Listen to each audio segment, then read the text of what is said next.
I still say Happy New Year? I think you can. Absolutely. I think the whole month of January, I can say Happy New Year. Let's do It's it. going to be just fine. It's gonna be a Because good it's a New New Year. Year. It's going to be a Actually, great the New first Year. 3 months. You are first 3 right. months. You're right. Because, Okay. you know, we need to express and celebrate that we have made it to Yes. 2023. Yeah, and the excitement lingers. It lingers. It does. It lingers. Yeah. It lingers. Well, Happy New Year, Saints and Aints. We hope that y'all are having a wonderful day.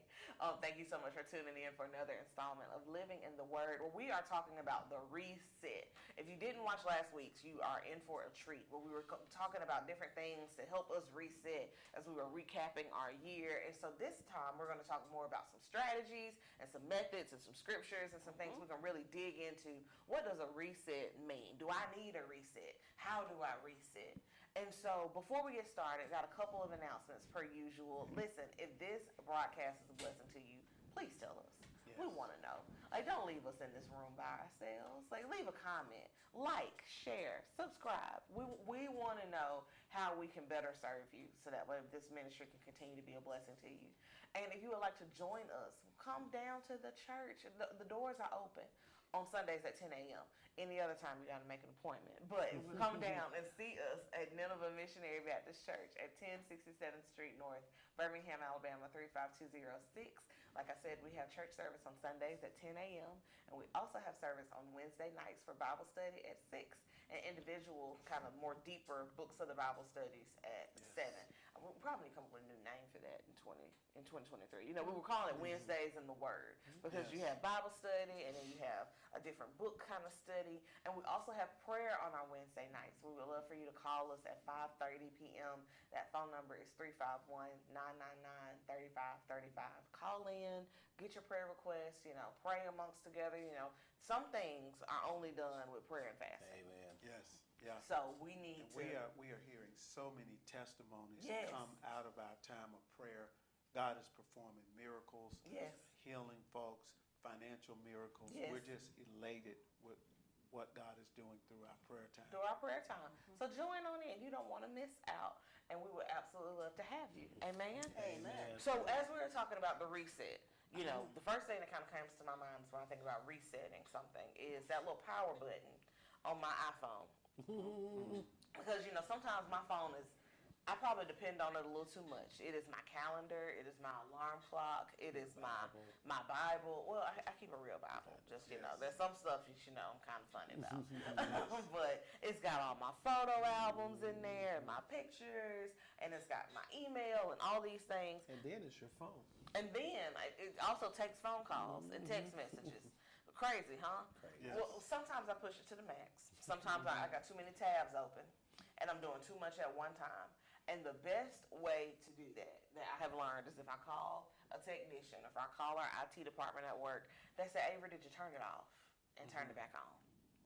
Like, have you logged out? Yeah, I read somewhere that it clears everything in the background. Yeah. Everything running in the background. Right. What do you call that? Your cache. Your cache. Here's your Cache. Cache.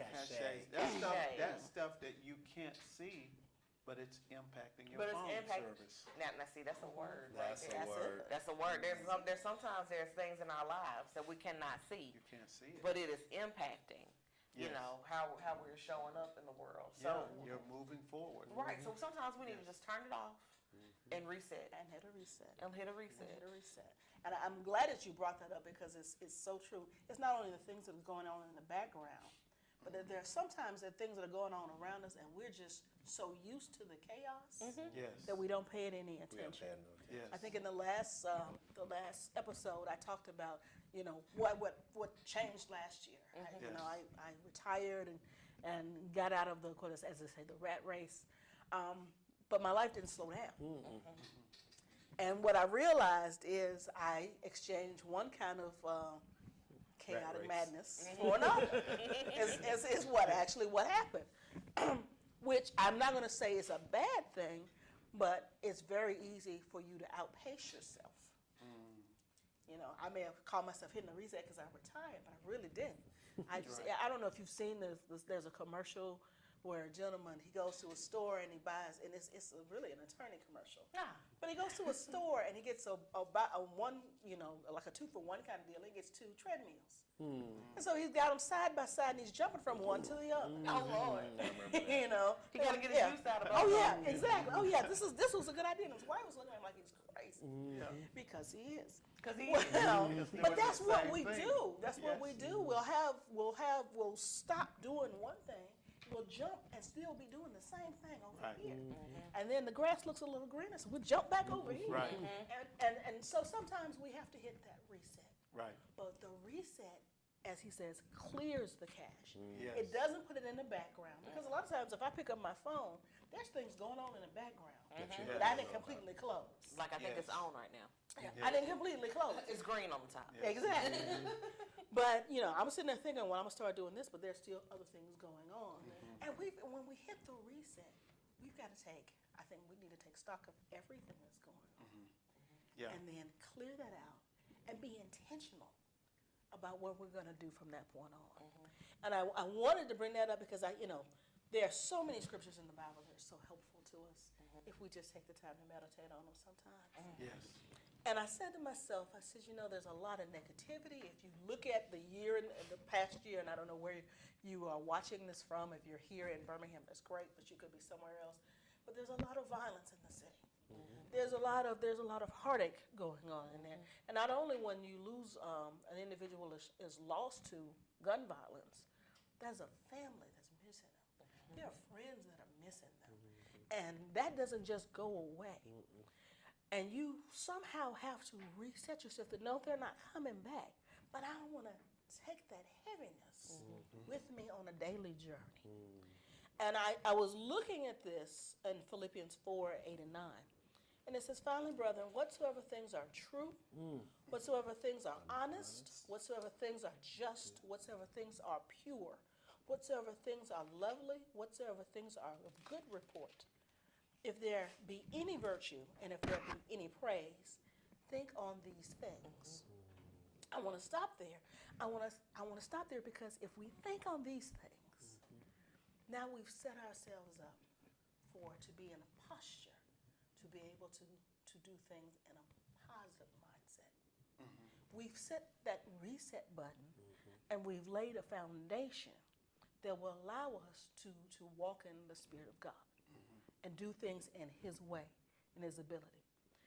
A lot of people go through hurt. Pastor Will mentioned, I think in our last episode, he lost his mom. That's a lot. That's a lot.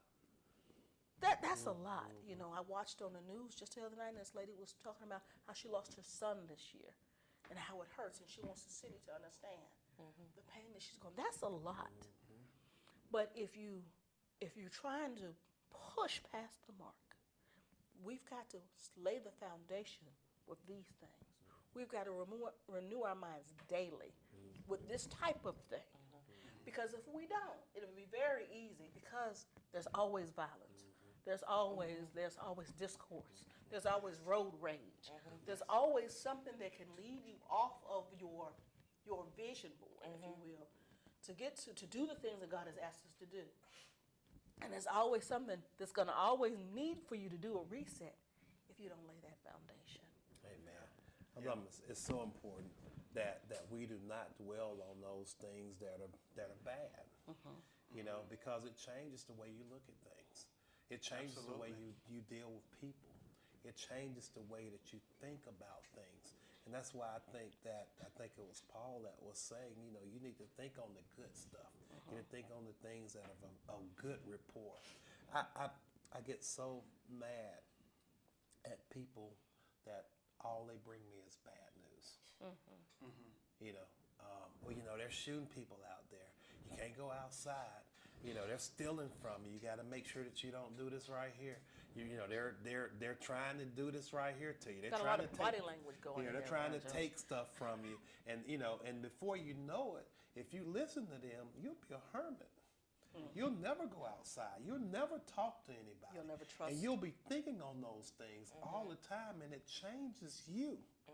But if you'll think on those good things, those things of good rapport, those things that have virtue and praise and those type things, then the Lord, those are things that feed you from God. You know, if you're talking about feeds, I kind of want to take a moment to talk to the young folks, so to speak, or, you know, the social media generation. Because you could be older and on the socials. I know my mama's on TikTok. She doesn't post TikToks, but she likes to watch them. And she sends me really funny ones. And I think it's great. That's how we connect. But I have been watching that. I don't have traditional social media, but I do have like a YouTube, and like I'm subscribed to like certain people or whatever. And so many times I will get caught in the shorts reels. You know, I like shorts. I like shorts and they're fun. But I have been challenging myself to try to reprogram my algorithm because your shorts, I have like somebody at my old church even told me, she was like, you know, people are challenging with their mental health because the stuff that we're watching and feeding us, if you just go down your timeline, will take you through a whole gamut of emotions at one time. Right. You're like, oh, look, there's a really cute picture of a puppy. Oh my gosh, somebody was carjacked. And then, oh my goodness, look at that really great recipe. That sounds delicious. And then, oh, that looks like a good movie. I want to watch that. And it'll just like take you on this roller coaster. And so what I started to do is I'm starting to like give my feedback on YouTube to tell it like dislike, like I don't like that. Like, you know, all the different conspiracy theories, I don't need that today. Or I will start to engage on, this is one guy I'm starting to follow. I think his name is Dylan Anderson. I'm not sure. But all of his content are just like restoring your faith in humanity. It's all of these like good stories about, you know, the one I saw before I got here, I saw a couple of them. One of them was a grandmother who wanted a puppy and she got one for Christmas, and her reaction to the puppy just kind of like jumping in her lap. And I thought it was the sweetest thing ever. Or another one was a girl whose mom had passed away. And she was standing outside about to like cry and like break down from it. And her neighbor across the street saw her body language change and like ran over and consoled and sat with her until her husband got home. Of just like little things that kind of restore your faith in humanity, that, you know, like you can trust people or whatever. Because I realized that the more I watched about a carjacking at a gas station, the more scared I got to go to the gas station by myself. Right. You know, and that wasn't me. Like my mom has always said, you know, be vigilant and you know, watch your surroundings. Keep your head on a swivel. And keep your head on a swivel and know where you are. But at the same point in time, I'm also going to believe in Psalms 91. I'm going to believe that the Lord is watching over me and protecting me, Right. and that His angels are encamped about me. I'm going to be smart. You know, I'm not just going to leave my purse sitting on my front seat, you know, with my window down, Right. or whatever. But at the same point in time, I don't have to feel like I can't go get gas unless I'm with somebody else. Like I need to start to watch certain things. And so I guess my point was to say, let's start thinking about what we're thinking about. And sometimes we're not actively thinking on it, but what you're allowing to feed you and on your scroll, what you're allowing to like come into your mind, it'll start changing your heart. It'll start changing how you start to interact. And yes, you want to be more engaged. You want to watch the news. You want to know what's going on. Yes. But some of that stuff is not going to impact your day-to-day life. Yes. And what it's doing is it's changing your brain. One of the things that, you know, Pastor Will and I were talking about while we were off camera was about the importance of confessions and the importance of, we'll talk about that a little bit in our reset, about how if you want to build up certain areas, you have to do stuff repetitively, right? If you want to build up your arms, you want to have shoulders like my husband, you have to go to the gym like my husband. He goes to that Planet Fitness and he is committed to it, and you know he's lifted up concrete bricks in my backyard, and I love that about him. That ain't my ministry. That ain't that's not what I'm Not gonna your do. calling. That's not my calling. That's not what I'm gonna do.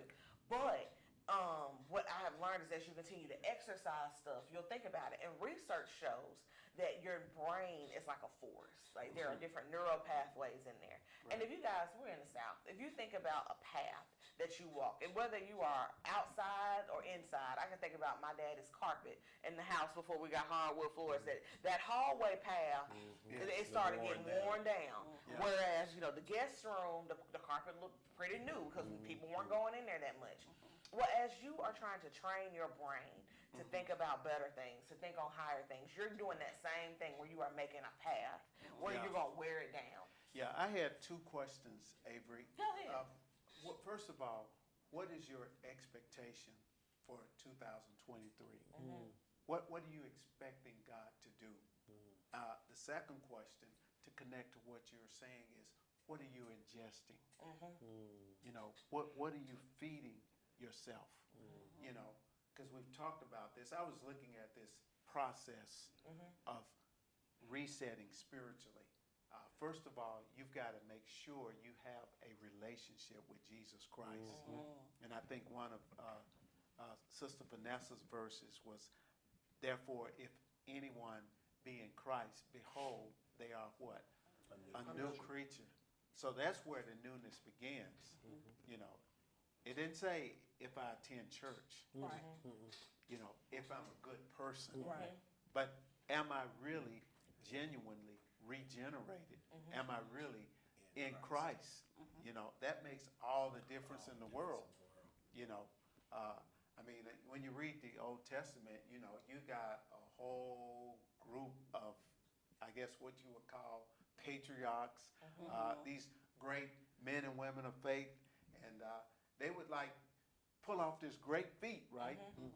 And then they would turn around and get drunk off the wine in their own vineyard. They say, how did he, well, he was never born again. Nothing had changed in the spirit. You know, the dude was just, you know, having a good day. He had a good day. As a religious person, you can have a good day, but it doesn't mean that you're locked in yet. Right. So, but you got to have a relationship with Christ. Then you've got to be spirit-filled.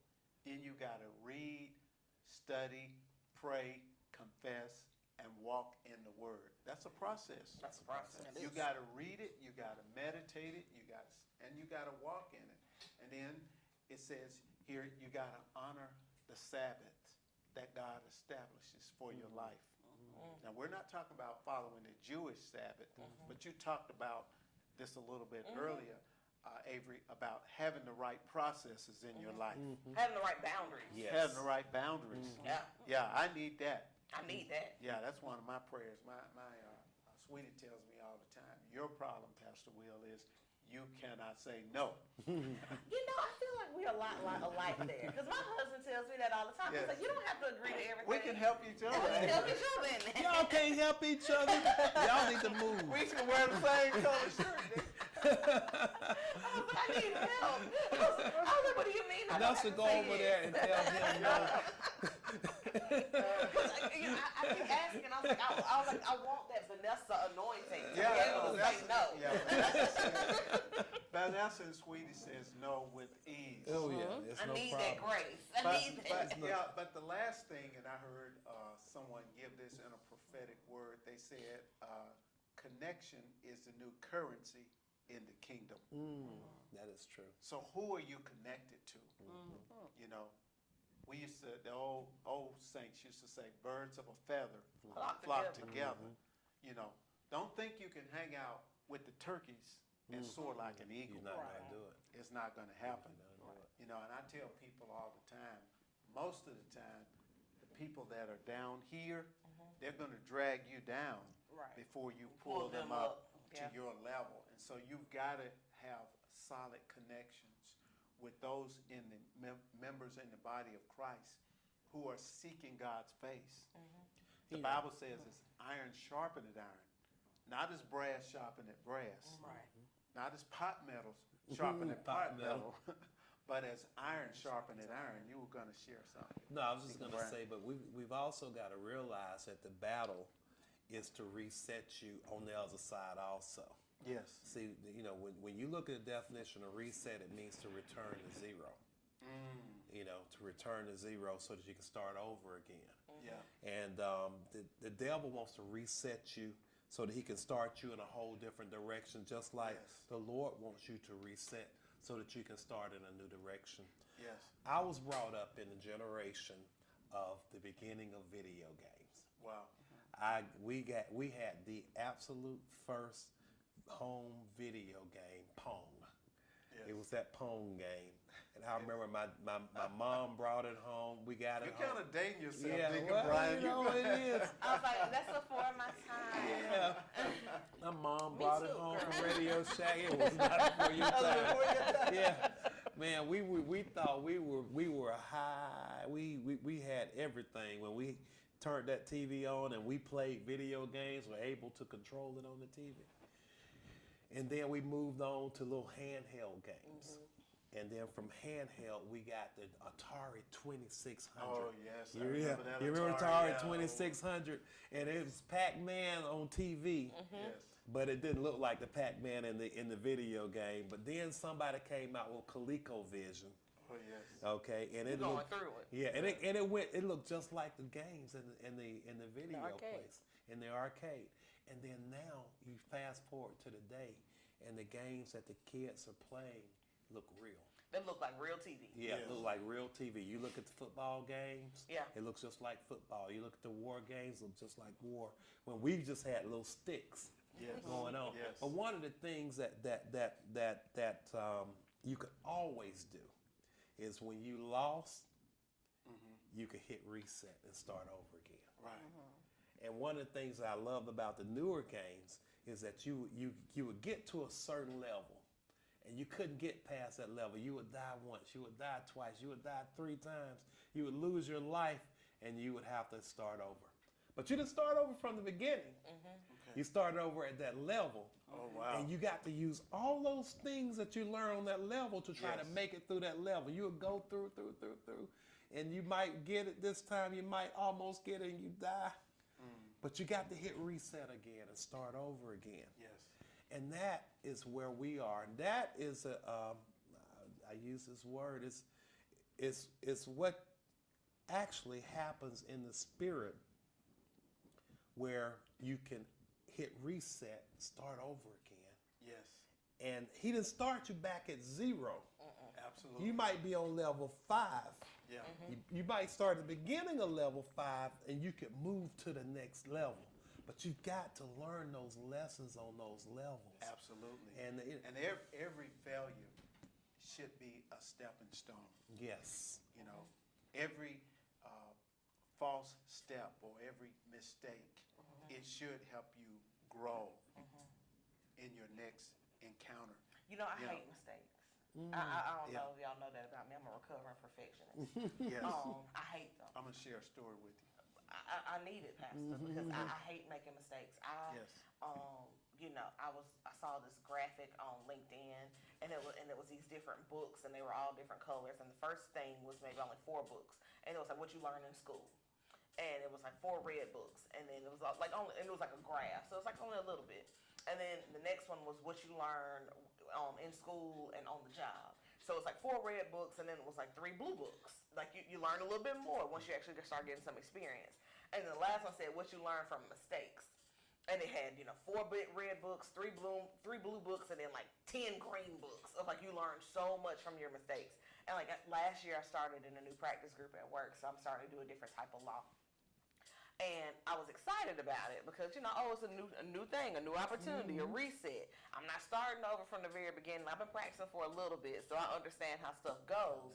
But I've never done this kind of law before, and I don't get it. And so, it is a pressure cooker of trying to learn stuff hard and fast. And when I tell y'all I made some mistakes, I made some mistakes.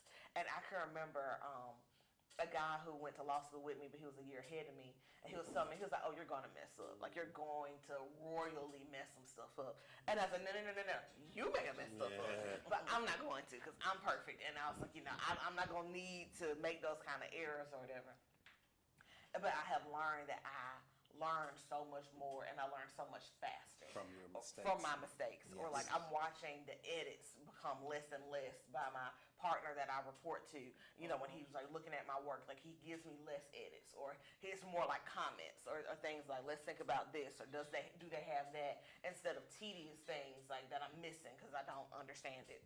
Or just the process of one night I stayed up kind of late when I was at home, and Cole was like, why are you working on this? And I said, well, it's not due until this day, but I want to go ahead and get a draft done so that way I have time to look at it again before I send it to my partner to look at it again, before we send it to the client to look at it, before we have to actually file it. And just like my mistakes learned, I need more buffer and more cushion in time than I thought I did. Yes. Of just those mistakes, of that process of that every time that I get a new case or a new assignment. That's a new reset. That's a new opportunity for me to, okay, how can I take more leadership? How can I, make less mistakes? Or, oh, I've done something like this before. What can I do different to be more creative? But that going through that process of figuring it out and like learning on your feet, it is, for the young folks who watch, that is nerve-wracking. I don't like it. Well, here's the thing. You have to give yourself time. I think that's maybe, that whole patient with yourself thing. I need that deliverance. Yeah, well, I think that's the difference in maybe our generation and millennials. I think millennials, they want to be successful, but they want it right now. And so oftentimes they don't give themselves time to grow into it. But let me share my story about Tell me a failure. I was reading about the life of Henry Ford when he finally got the T model, the vehicle Model T. Model T, the vehicle that mechanically functioned well. One of his associates saw all of this wreckage, all of this carnage, and I think I read somewhere that he had over 100 different experiments. And he says, Mr. Ford, he says, now that you've got a great running car, he says, aren't you going to get rid of all of this garbage? Mr. Ford said, it's not garbage. This is the price of learning. And so every time we fail, we move forward. Who was it? John Maxwell that wrote the book, Failing Forward.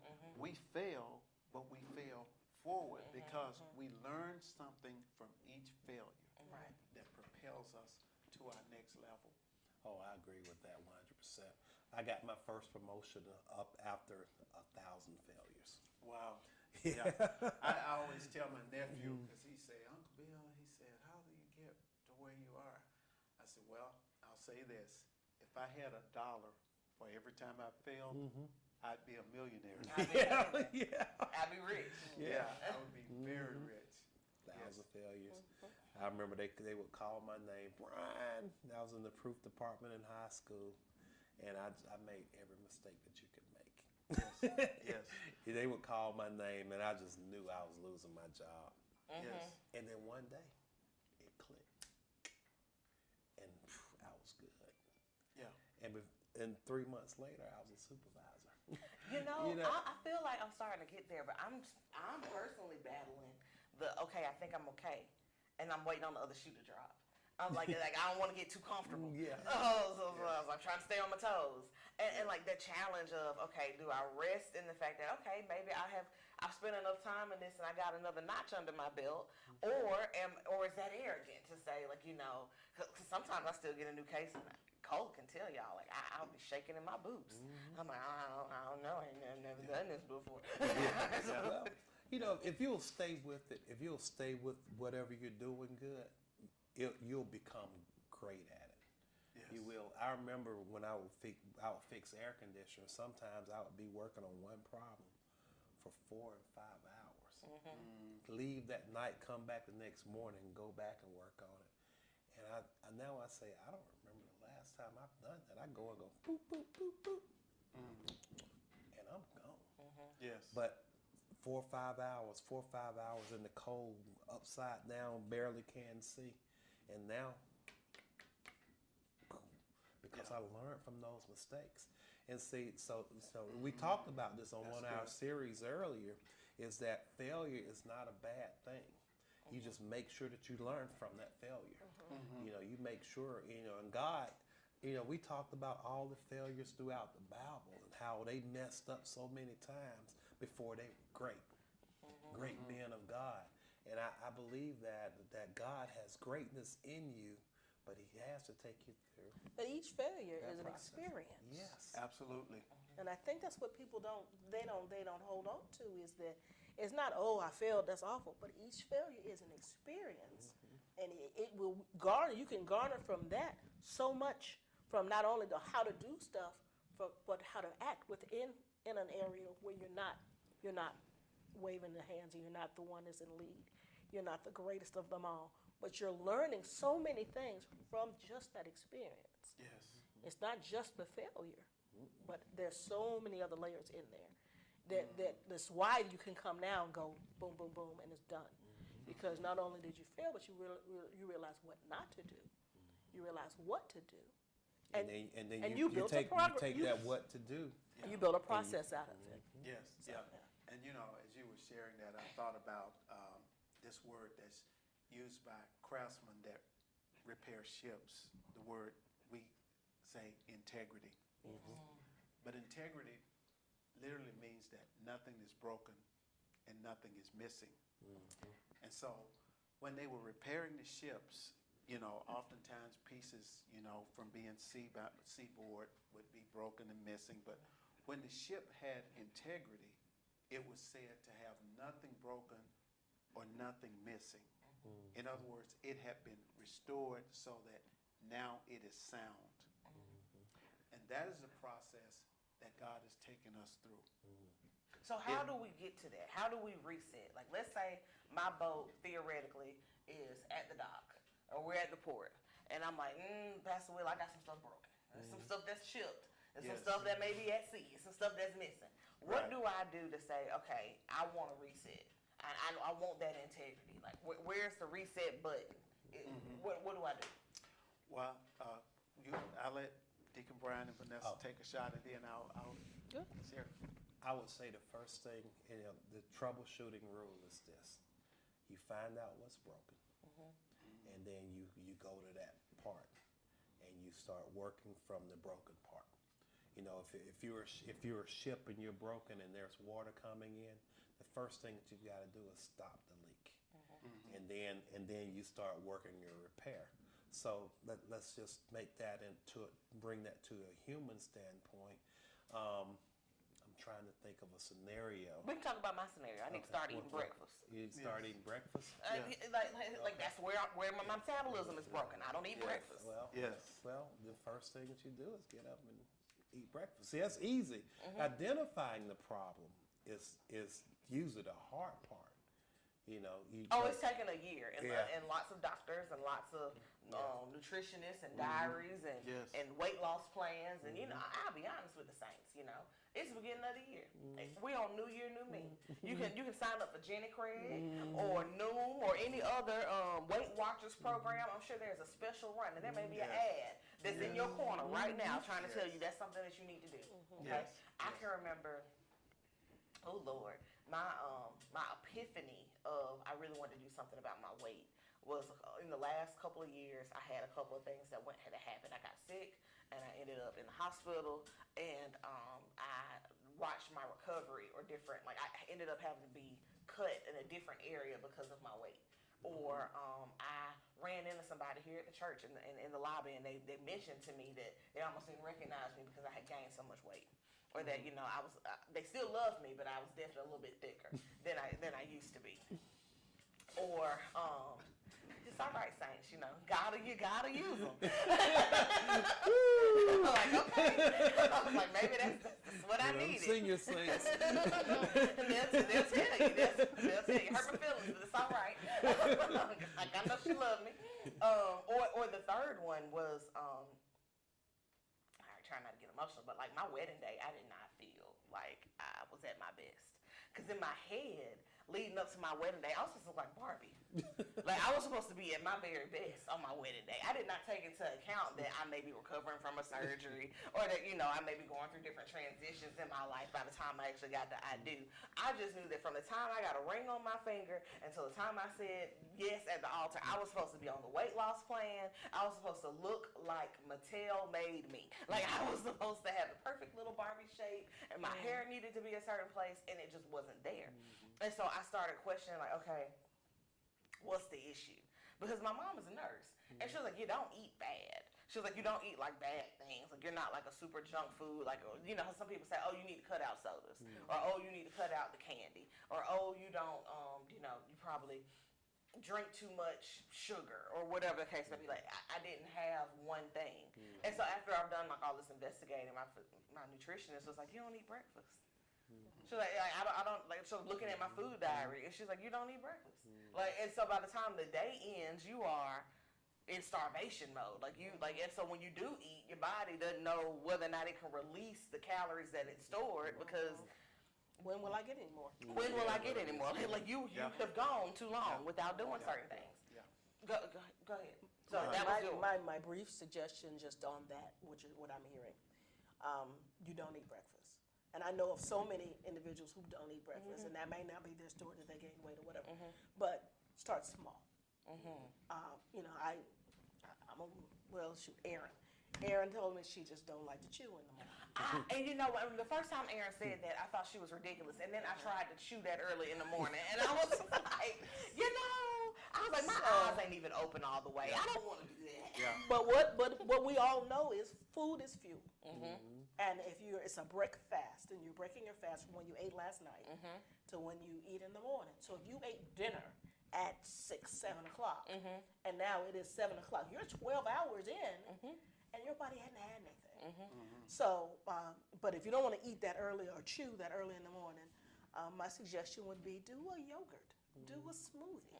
You know, let something just slide down. You don't have to chew it, but at least now your body is getting used to getting nutrition I can see first that. thing in the morning. My nutritionist said that Yeah. when you go to sleep, your entire, this isn't like a weight loss series, but when you go to sleep, your body shuts down, right? And so the reason why it takes you a little bit to wake up in the morning is every system has to wake up. Your neurological system has to wake up. Your vision has to, sometimes it's a little blurry in the mornings when I first take my eye mask off and I unwrap my hair and the prima donna routine that I have. Or, your joints a little stiff when you first wake up. You kind of waddling to get yourself together. She's like, well, your digestive system, your GI tract is the same way. It hasn't woken up yet unless you feed it. So I can see that. Start small. Like, identify the problem. Start small. What's yours, Pastor Will? And I'm going to go back to what Deacon Brian shared earlier. It's got to start with belief. You got to believe. You got to believe. I know a lot of times we say we believe, but do you really believe that God can do it? You got to believe, and then you have to have the follow through. As a kid growing up in sports, I learned everything if you're going to have a good golf swing, you got to follow through. If you're going to shoot a good free throw. I played a little bit of baseball. I remember the coach telling me, boy, stop shaking your butt, and follow through on your swing. And so that's what I believe we have to do. Okay, so we got some tips for our reset. We're going to identify our problems. We're going to start small, and we're going to follow through. And believe. And believe. We're going to believe and follow through. What you believe. On what we believe. And I think that's it. We got our signal that is our time. So I think that was a great starting point of, okay, we want to reset. We want to make some changes. We got some tools in our tool belt to figure it out. So come back next week as we continue to talk about different strategies on our reset as we go into 2023. Amen? Amen. We love you. Thank you so Amen. much.